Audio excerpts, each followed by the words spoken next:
யார்ட்டையும் பேசல, திருப்தியா இருந்தா போதும். கார்த்திக் பொழுதனையும் போன் போட்டா நான் எடுக்கல, வேணாம். இப்போ சொத்து நம்மளுது, திருப்தியா இருக்கா அதை செய்யுங்க.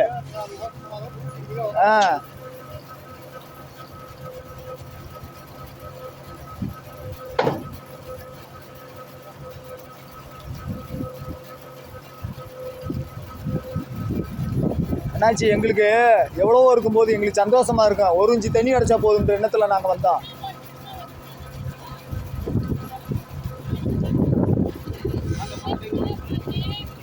யார்கிட்டையும் பேசாதீங்க, பாவம் எத்து போயிருப்பாங்க அவங்க.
Happy